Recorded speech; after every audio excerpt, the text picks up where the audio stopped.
프라미스TV 새벽 기도회입니다. 오늘은 요한계시록 12장 2절 말씀으로 총회장 사후에는 더 이상 약속의 목자는 없다, 이란 제목입니다. 계시록 12장 2절 말씀을 보시면 이 여자가 아이를 베어 해산하게 되며 아파서 애를 쓰며 부르짖더라. 신천지 총회장은 이 여자가 누구냐? 하늘에서 나타난 이적이기 때문에 하늘은 장막성전이고 장막성전의 여자는 목자다. 아이를 잉태해서 출산하는 여자는 목자를 비유하는 거다. 그래서 장막성전의 이 여자의 목자는 누구냐? 장막성전의 대표 유재열 씨를 말한다. 그리고 여자가 아이를 해산하게 되는데 이 아이가 누구냐? 신천지 총회장이라는 것입니다. 신천지 총회장이 장막성전에 들어가서 유재열 씨에 의해서 태어났다 이거죠. 그래서 이 모든 것을 보고 들은 약속의 목자가 있기 때문에 실체를 증가할 수 있는 이유가 된다. 예수님은 사람을 대신해서 구원의 역사를 일으킨다는 약속을 한 적이 없습니다. 신천지 총회장 혼자 지금 자신이 약속의 목자라 그러지 누구 하나 여기에 동의하거나 정인으로 확정해 주는 사람은 아무도 없습니다. 신천지 총회장이 유재열 씨에 의해서 해산해서 나왔다면 신천지 총회장이 유재열 씨에 대해서 고소를 해가지고 유재열 씨가 1975년 9월 달에 구속이 되었습니다. 이런 내용은 전혀 언급하지 않습니다. 왜 고소했습니까? 결국 유재열 씨가 감옥에 들어가고 난 후에 신천지 총회장을 맞고소하고 그리고 미국으로 떠나지 않습니까? 그러니까 장막성전을 할 수 없도록 만든 장본인이 신천지 총회장이거든요. 1975년도에 그 7사자가 뿔뿔이 흩어지고 고소고발로 감옥에 들어가고 그 자료가 다 이렇게 나와 있지 않습니까? 신천지 총회장은 본인이 약속의 목자로서 현장에서 다 보고 들었다는데 자기가 불리한 거는 전혀 언급하지 않습니다. 그리고 유재열 씨가 SBS 그것이 알고 싶다 방송에 양심 고백을 한 글이 있습니다. 1966년 제가 만들었던 장막성전의 교리는 분명 잘못된 교리였음을 말씀드리고 싶습니다. 그 당시 저는 특정 날짜에 종말이 온다고 생각했습니다. 제가 구원자라고도 생각했습니다. 성경에 대한 저의 해석을 성숙하지 못했던 저의 주관적인 해석을 교리화했었기 때문에 잘못된 교리였다고 생각합니다. 회개하고 후회합니다. 최소한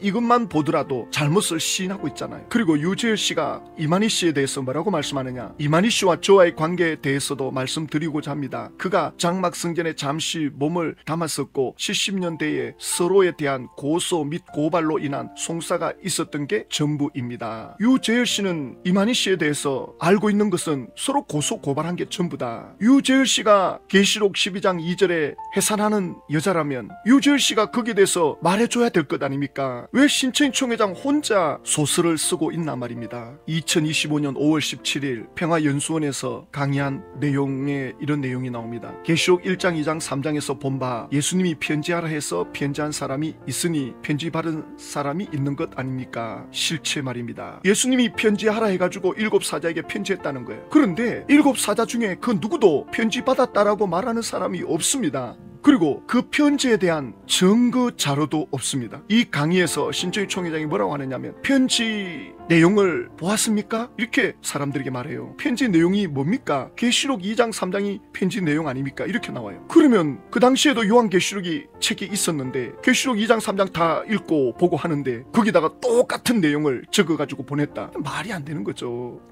본인 혼자 편지 보냈다, 편지 내용이 이런 거다. 그런데 그 누구도 여기에 대해서 정인해주는 사람이 아무도 없습니다. 그러면 이것이 효력이 없는 것입니다. 두세 사람의 정인이 있어야 된다고 하는데 아무도 여기에 대해서 인정을 안 하지 않습니까? 그런데 신천지 총회장은 실체를 증가할 수 있다. 이 사건을 보고 들은 약속의 목자가 있기 때문에 그 누구도 이걸 인정 안 한단 말입니다. 이걸 인정해주는 그 누구라도 한 사람 나오라고 해보십시오. 미란데 보리석 때도 제명당하고 사라지고 두 정인이라고 하는 홍종호 씨도 이만희 씨를 사기꾼이라고 말하고 있고 아무도 같이 동조해주는 사람이 없는데 혼자 말하고 있는데 도대체 어떻게 약속의 목자를 할 수 있으며 어떻게 배도 멸망 구원을 가지고 자신을 구원자라고 할 수가 있습니까? 요한계시록은 계시록 1장에 예수님이 사도 요한에게 내가 너에게 명하노니 7교회에 편지를 써서 보내라. 2번씩이나 예수님이 사도 요한에게 편지를 써서 보내라 이렇게 말씀해 놓았는데도 신천지 관계자들은 요한계시록은 예언서다, 서신서가 아니다 이렇게 우기고 있습니다. 아니 계시록 1장에 예수님이 요한에게 저 7교회 에베소, 스무나, 버가모, 두아디아, 사데, 빌라델비아, 라우디게아 라오디게아 7교회를 분명하게 말씀하면서 편지 보내라고 하시는데 이걸 인정을 안 합니다.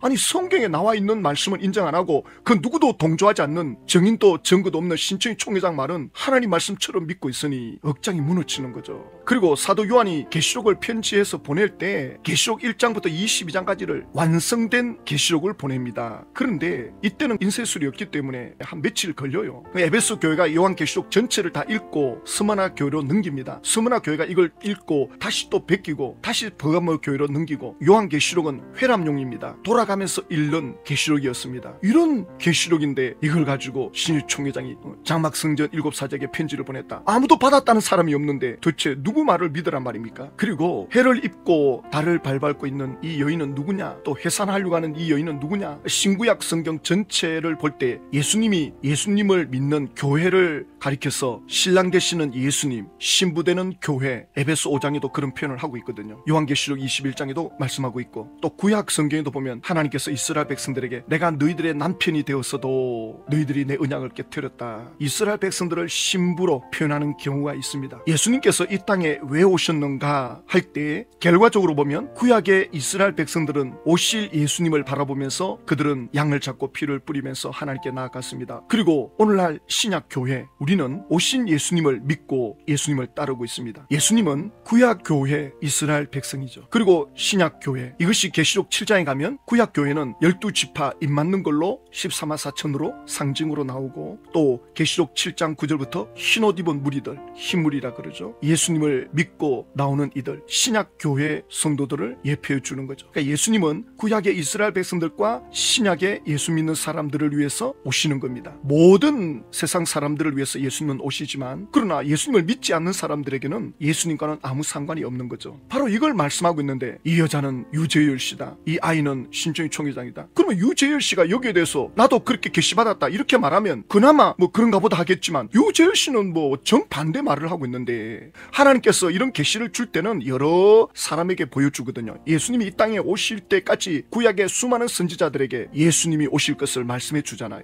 그리고 예수님이 오셔가지고 12 제자들이 3년 6개월을 따라다니면서 보고 듣고 경험한 것을 마태, 마가, 누가, 베드로 전후서, 유다서, 야고보서 이렇게 기록을 해놓지 않습니까? 그런데 신청희 총회장은 전혀 그게 없습니다. 혼자 책을 써가지고는 혼자 말을 다 지어내가지고는 약속의 목자다. 예수님이 약속한 적도 없고 또 그 정표도 없고 그걸 또 정인해줄 사람도 없고 완전히 거짓말입니다. 예수님께서는 이 땅에 오신 목적이 모든 사람들의 죄 때문에 오십니다. 왜냐하면 우리 인간은 죄 때문에 하나님께로 나아가지 못하거든요. 아담 하와의 후손으로서 우리는 죄의 속성을 가지고 있습니다. 하나님 말씀대로 살 수 없는 거룩하신 하나님께 나아갈 수 없는 그런 죄 아래 있는 인생이었습니다. 그래서 로마서 6장 23절에 죄의 삭슨 사망이요 이 죄로 인해서 하나님과의 관계가 끊어졌다. 하나님과의 관계가 끊어지니 육체적 죽음뿐만 아니라 영적 죽음이 오고 하나님이 없는 곳으로 가는 거죠. 그래서 하나님이 은혜를 베푸십니다. 하나님의 은사는 그리스도 예수 우리 주 안에 있는 영생이니라. 예수 안에 영생이 있다. 12지파가 아니고 예수님 안에 들어와야 영생이 있다. 이렇게 말씀해 놓았는데 신청희 총회장은 강단에 나올 때마다 목사들은 어느 지파에 있습니까? 성경 어디에 지파에 있어야 영생이라는 말씀이 있습니까? 없습니다. 이렇게 예수님 안에 영생이 있다는 이 말씀은 신약 성경에서 계속적으로 반복해서 말씀하고 있습니다. 로마서 5장 8절에 우리가 아직 죄인 되었을 때에 그리스도께서 우리를 위하여 죽으심으로 하나님께서 우리에 대한 자기의 사랑을 확정하셨느니라. 로마 시대 때 예수 믿는 사람이나 오늘 이 시대에 예수 믿는 사람이나 똑같습니다. 똑같이 예수님을 믿고 있습니다. 그러면 오늘날 예수를 믿는 우리들도 역시 로마 교인들처럼 우리가 죄인 되었을 때에 예수님께서 우리를 위하여 죽으시고 또 하나님께서 우리에 대한 하나님의 그 사랑을 확정해 보여주셨다. 로마서 5장 8절의 말씀이 오늘 이 시대를 살아가는 우리 그리스도인들에게도 동일하게 적용이 되는 거죠. 그래서 로마서 10장 9절에 너가 만일 내 입으로 예수를 주로 신하며 또 하나님께서 그를 죽은 자 가운데서 살리신 것을 내 마음에 믿으면 구원을 받으리라. 예수님을 주로 신한다. 예수님을 주인으로 믿는 것이거든요. 또 로마 교인들은 로마 황제를 키리오스 그렇게 고백하도록끔 백성들에게 가르치는데 예수님이 나의 주인이시다. 이건 로마 황제에 대한 반역이거든요. 그러니까 예수를 믿으려면 목숨을 걸고 예수를 믿어야 될 상황이었습니다. 그러나 오늘날 우리들도 마찬가지입니다. 예수를 믿는다라고 할 때는 예수님을 주인으로 믿는 겁니다. 내 주인이 누구냐? 누구를 주인으로 모시고 따라가느냐? 거기에 따라서 인생이 달라지거든요. 구약시대에 보면 사라라는 부인이 아브라함 보고 주님, 주여 이런 표현을 합니다. 그러면 그 남편이 어떤 주인이냐에 따라서 그 부인의 신분이 달라져요. 일반 평민으로 있다가 그 남편이 왕이었다면 왕비가 되는 거죠. 그러니까 예수를 주인으로 믿는다라고 했을 때 예수님이 나의 주인인데 예수님이 누구냐? 이분이 하나님이시다. 이분이 나의 구원자이시고 만왕의 왕이시고 하늘과 땅을 다스리는 절대 권력자이시고 주권자이시고 그분이 나의 신랑이고 나의 주인이시다. 이러면 우리 인생은 팔자가 바뀐 거 아닙니까? 예수님이 나의 신랑이다 했을 때 이분이 만왕의 왕입니다. 그러면 우리는 왕비가 되는 거죠. 예를 들면 그렇다는 거죠. 이해가 되잖아요. 예수님을 주인으로 믿는다. 예수님을 주로 신하며 또 하나님께서 그를 죽은 자 가운데서 살리신 것을 내 마음에 믿으면 구원을 받으리라. 죄에서 건져주시고 사망에서 질병에서 때로는 우리 삶의 형편의 어려운 것에서 모든 것에서 건져줍니다. 이 구원이라는 것은 그저 죽어서 천국 가는 것만 말씀하는 게 아닙니다. 우리의 모든 상황에서 건져주시는 모든 상황을 이기며 감당해 나갈 수 있는 오늘 우리가 여러 가지 아픔이 있고 또 힘들고 고통스러운 일들이 있을 것입니다. 누구나 다 살다 보면 겪는데 바로 그 주님이 내 문제의 주가 되신다. 주인이 되신다. 그 주님을 의지하는 겁니다. 그 주님을 따라가는 겁니다. 그 주님의 음성을 붙잡는 것입니다. 그러면 그 힘든 과정이 추억이 되고 나중에 하나님 앞에 영광 돌리는 간증거리가 됩니다. 힘든 과정을 포기하지 마십시오. 낙심하지 마십시오. 예수님을 주로 믿었다면 지금 내 삶의 문제에 대해서도 구원을 주시는 분임을 믿으셔야 됩니다. 이게 예수님을 믿는 것입니다. 로마서 10장 10절에 사람이 마음으로 믿어 의에 이르고 입으로 신하여 구원에 이르느니라. 그러니까 마음으로 믿었다면 이제는 그것이 행동으로 나타나야 그 구원이 성취가 되는 거죠. 예수님을 주인으로 믿는다고 마음으로 믿었으면 죄 사함이 이루어졌는데 그걸 내 삶 속에 이제 열매가 되기 위해서는 입으로 고백하고 입으로 고백한다는 것은 행동한다는 거거든요. 그런데 신천지 총회장은 예수님의 구원은 초림으로 끝났다. 신천지로 오라. 지금은 예수 믿고 구원받는 시대가 아니다 이러는데 그럼 신천지에 가면 뭐합니까? 전부 어디에 초점 맞춥니까? 미래에다가 초점 맞추잖아요. 곧 이루어진다. 육체 행생 들어가면. 그러니까 신천지는 현재가 없습니다. 굉장히 이거 위험합니다. 제가 보건대 신천지에 들어가면 들어가는 순간 신앙의 성숙이 멈춰버립니다. 예수님을 닮아가는 것이 스톱이 돼버립니다. 총회장을 바라봅니다. 총회장을 바라보면서 곧 이루어지는 14만 4천 육체 행생 거기에 마음을 다 쏟고 있기 때문에 지금 현재 어떻게 살아야 되느냐? 없어요. 전부 전도로 몰아붙입니다. 곧 이루어질 거니까 나가서 전도해라. 빨리 사람을 채워라. 또 그게 하나님의 일인 줄 알고 사람들이 다 속아요. 앵벌이가 되는지도 모르고 노동 착취를 당하는지도 모르고 이용당하는지도 모르고 가스라이팅 당하는지도 모르고 곧 이루어지니까 그때 가서 영광을 누리려면 하라는 대로 해야 된다. 지금 이 땅에서 빛이 되는 소금이 되는 삶에 대해서 강조하지 않습니다.